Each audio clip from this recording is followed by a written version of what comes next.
So, in today's session, I'm actually going to talk about, some of the fundamental system design principles when you have to build, let's say, a very scalable data science product for an organization of our size.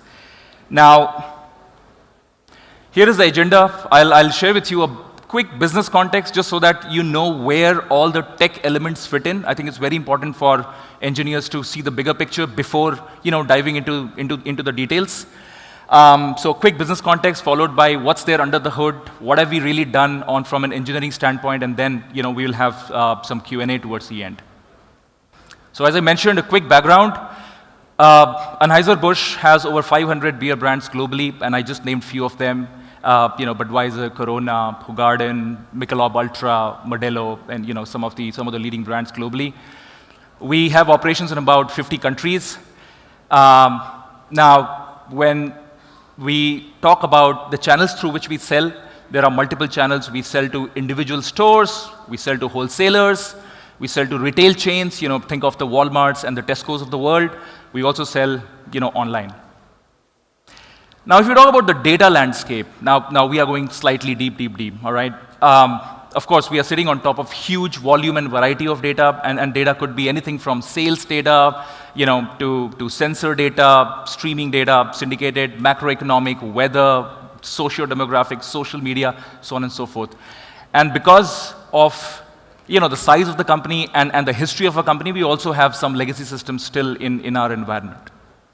Now, data science org, which I am part of, the way it is organized is a typical hub and spoke model. We have the Center of Excellence here in Bangalore, and we also have zonal headquarters in US, Mexico, Brazil, Belgium, China, and South Africa.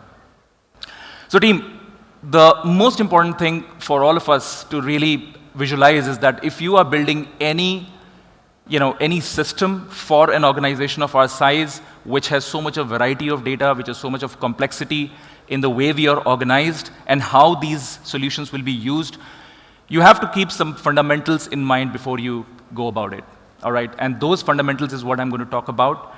But before that, I want to give you a quick sneak peek into a product that we have developed, and that's particularly for, the retail chains that we operate or that we work with, just to give you an idea of what the business-facing product looks like, and then behind the scenes, what all do we have.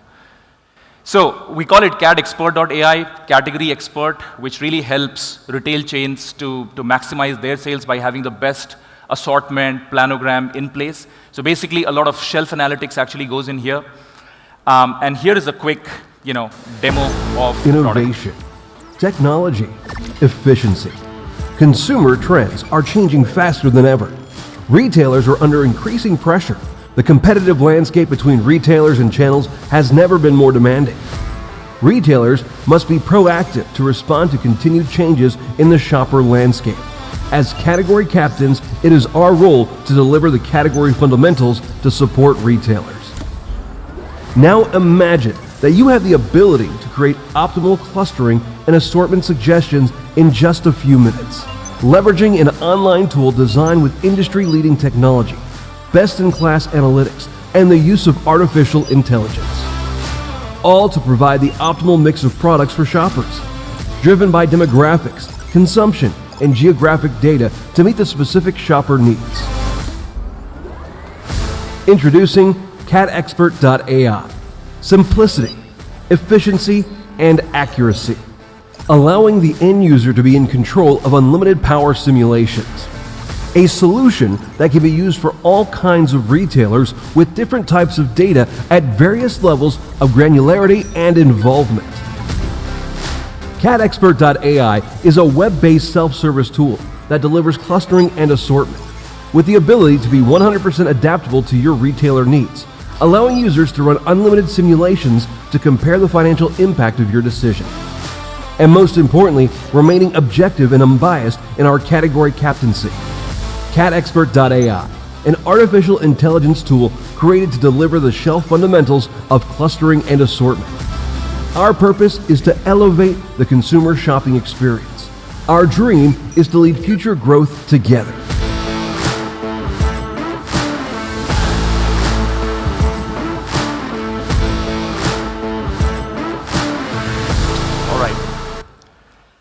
Now, we have set the business context in the first 3 to 4 minutes. Now let's take a deep dive into what's there behind the scenes, all right?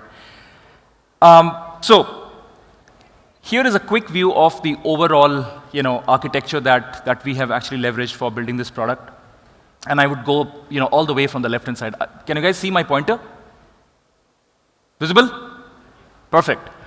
So, CatExpert.ai is, a business-facing product. So, business users need to use it, and they can, like you saw in the video, they can run multiple simulations. They can, they can create different experiments for different, for different business priorities.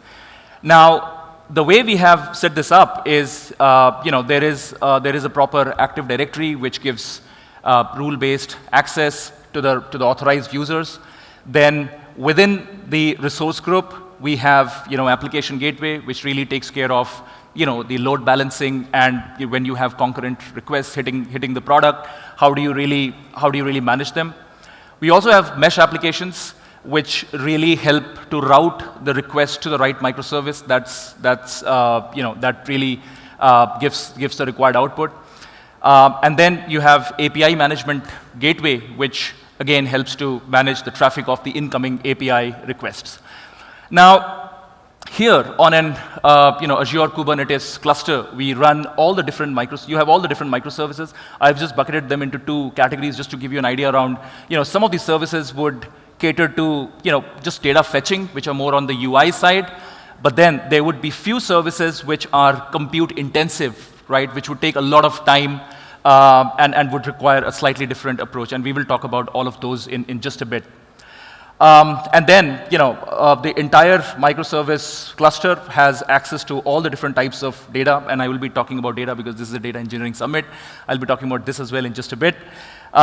Notifications get published, and on the left-hand side, our entire developer community actually constantly keeps on developing the models and, dockerizing them in the form of images, which gets stored in container registries, and that actually get run over the Kubernetes cluster.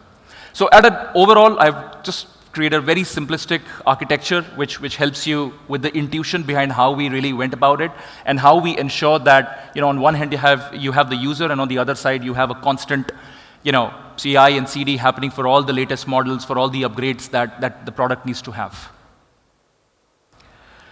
Moving on, quick glimpse of the full stack that we have deployed here. All the way from front end, design patterns, the back end, we have used Fast API and Python. We use a lot of queuing technology. We use message brokers. I just spoke about CI/CD, API security, load balancing, and observability.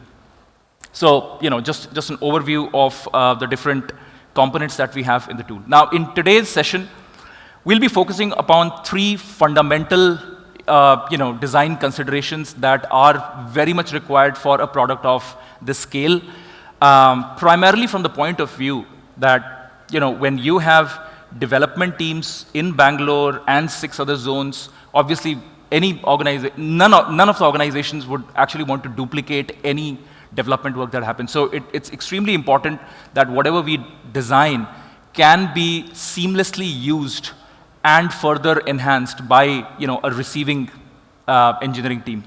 So scalability becomes extremely important. Adaptability becomes equally important, and finally observability. So that for a product of this scale, if anything is going wrong on any of on any of the monitoring buckets, there should be a proactive intimation, and not just that, we should be able to take some corrective measures about it. So these are the things that I'll be talking about. Let's start with data. So the data strategy that we have adopted in our product is what you can see on the screen. So multiple different types of data sources, different data warehouses, different data lakes, flat files. Think of anything. I mean, you will have it here. So Snowflake, Vertica, all flavors would be here on the left-hand side. And then, we have a lakehouse design where we constantly ingest all the data and then organize it in a delta lake, which stores it in the form of bronze, silver, and gold. And then the most purified instance of the data gets actually exposed through a delta share as a Unity catalog, which is what you see here. And it's this Unity catalog which the data science teams constantly use, all right? And they actually use it for, for developing different models, for creating their own features, for different models. And finally, they have a version in the prod. A lot of feature engineering also happens so that we can create features which can be readily reused in the future by different other teams who want to, who have to use the same data and probably, the same set of features. So we also invest a lot of time on creating a feature store on top of the Unity catalog, which can allow for the seamless, uptake of all the features that we have designed. So the most, or rather, the feature store that we have in prod is what then gets used for all the downstream machine learning applications, right? So this is on the data at a very high level. Then moving on into the next big element of this entire architecture, which is how we have really gone about designing our microservices. So, excuse me. On the left, you see users who use browser for, like I explained in the first slide, in the overall architecture. They come onto the platform. They trigger, an API request, which actually goes to the backend. And this is where there are two flows that we can adopt. The first one is that of a simple data retrieval. So, for example, an experiment had already been run in the past, and you just want to fetch, what were the findings of the last experiment. So that gets readily fetched from the storage layer. But then there could be some intensive or compute-intensive experiments or tasks which need to be, which would need more time. And that's where we use the queuing technology, where all the task requests get queued, and then, using a message broker, we really orchestrate these particular queues. So these queues that you see here have, for example, job-specific requirements. So, for example, one queue could have all optimization tasks in it. Another queue could have all, planogram related. Third could have all of financial impact or simulation sort of tasks. And then this is where your workers actually keep waiting, and they constantly look up to the queues to get a status of what are the tasks that have been loaded onto a queue, and then pick up a task for compute, right? So this is where all the computation happens. It's all auto-scale, and the auto-scaling that we have designed here is also on the basis of the length of queue. So if you have, like the way we have designed is that if there are more than 3 tasks for a certain queue, an additional pod spins up. So that there is this constant scalability, and there is absolutely no downtime for the response. And then the results get again pushed back into the storage from where the backend fetches it, and there is an API response which goes to the client or the user. Now across the board, we have logging service, which constantly captures, the performance of the backend, the queues, storage, ML services, all of it. And I will be talking about observability, towards the end of this session. Another, queues is something which I've just now spoken about, but then just a little bit more elaborate picture of how this really happens behind the scenes. So, compute-heavy microservices actually trigger the tasks into a queue, which gets appended in a queue. And like I mentioned, the right worker picks it up and does the crunching. Whereas the retrieval-specific microservices, they just fetch data from the storage and push it to the front end. We have, the microservice instance has access to all different types of data. So, Delta Lake I explained for, ML services, front-end jobs typically fetch from MySQL. We also have Blob. We also have Redis. Redis is where we use, specifically the retrieval-related, the data outcome, because a very fast retrieval is the most important thing for user experience. Now, for an evolving product or for an evolving solution, as you would imagine, the number of microservices that would be required would constantly keep on increasing. So today, let's say we have about 30 microservices, and within each we have different nano services. But then Tomorrow we could have a need for, let's say, a new product enhancement which would require us to build a new microservice all the way from scratch. To avoid the rework of having to create everything from scratch, what we have done is we have actually created a generic microservice which is payload agnostic. And this is where engineers can just configure. All they need to worry about is the URL and the payload, and that's it. All right.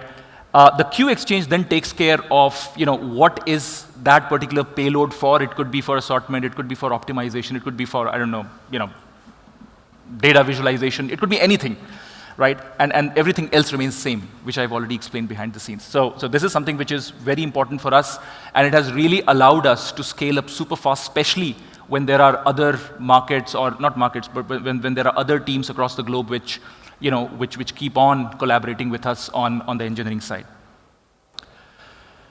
Here's a quick view of what this payload typically looks like. As you can just see, these are literally like 5 or 6 lines of code. All right, like I mentioned, all you need is the queue name and the task name, and basically the URL as to where it needs to go. Some very high-level configurations on the arguments, both for static as well as dynamic. So that's all. Then here is again a quick illustration of how we really monitor all these different services and how are they really going about response, latency, is there a downtime, what is the level of latency that is permissible, and so on and so forth. So this is just a glimpse of some of the APIs, and as you can see, 500,000 requests, and average latency is about 23 milliseconds. 95th percentile latency is about 36 millisecond, and error rate is less than 0.1%. So what this says is that amongst all these APIs, this still has the highest number of errors, albeit very small as compared to the denominator, but still it's quite a lot. And this is where we need to focus our energies on fixing, so that this error, it could be because of a timeout, it could be because of something breaking in the back end, but whatever it is. And similarly, some of the other services that we have that gives us an idea of how all the APIs are performing. Now, I have been talking about scalability. I have been talking about how collaboration with all the different zones is of extreme importance for us, because whatever we develop here has to be seamlessly used by somebody else, and vice versa. So this is where we have come up with something known as an algo vault. So it's a vault or a safe of all the algorithms of all these standardized packages or other methods, that's the right word for it, that we have built, which can be reused over and over and over again, and it can be further enhanced and enriched. So the green ones are components that we have, let's say, built just for data. And some of the examples could be that, okay, this method would take care of fetching the data, validating the data, creating the test trains, data sets, and let's say, creating a data for a specific use case. Could be for forecasting, could be for anything else. Then another package which takes care of pre-processing, so missing value treatment and such kind of things. Then there is something for exploratory data analysis, and this is where some correlation, distribution similarity, plots, time series deviation, and such kind of things. Then you have a bucket of feature engineering components, and this is where we have created some of the features. You would remember the feature store that I was talking about. This is where all of that comes in supremely handy. All right, so some standard feature transformation like a log transformation, min-max, and things like that. So this is on feature transformation, feature selection, so using lasso regression or some of these techniques, how do you really identify the most relevant features? And then, this purple block is for modeling components. So this is where you have a repository of, this is just an illustration, so, and a list, or rather a repository of the highly used models that typically come in handy for any data science project. So regression, support vector machine, Prophet, ridge regression, so on and so forth. How do you evaluate a model through different metrics like MAPE, mean squared error, and things like that? How do you tune the model through hyperparameter tuning? And then finally, how do you track the model? And then finally, there are reporting components, which take care of some of the standard like driver analysis. I think few of you would have heard of this term, but driver analysis is how you come up with the most important drivers that are significant for for an outcome. So, and that's where you use a lot of data, you use a lot of features, and these models really help. And similarly for visualization. So these packages really help you to build waterfall models, contributions, pie charts, and so on and so forth. So on the right-hand side, what you see is a quick glimpse of how a certain use case can just pick up these components and build their own workflow. So here, for example, I've given an example of a sales forecast. So the data set gets picked, pre-processing gets picked, EDA gets picked, feature transformation gets picked from here, modeling gets picked from here. Again, data set is used, for doing the prediction, and modeling for, doing the. So one is for training, the other is for actually, the testing and the prediction, and finally reporting. So this is how, for a business problem that I explained in the beginning, how this is how we have engineered the backend in terms of really modularizing everything, all the components, so that it's extremely easy for engineers to build. And it's equally easy for other engineers to pick up from what has already been built. And then comes the last part, which I was talking about. So, this is a quick glimpse of how we have designed our entire monitoring. And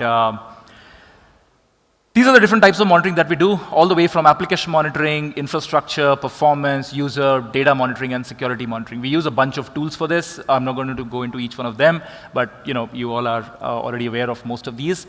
The more important thing that I wanted to convey is that all the metrics that come out of these tools, again, we take good storage of all of them, and then this is where we also spend a lot of time on not just learning from what has happened, but also building models that can predict future failure points. So the example that I shared with you on the APIs, that the first API was having the maximum number of errors, that's post facto, right? The event has already happened, and we got to know about it later on. But then through this approach, we actually want to get preemptive and proactive. So the direction in which we are actually going is towards self-healing infrastructure. We are not there yet, but this is how we are going. So yeah, so team, this is what I had for you today.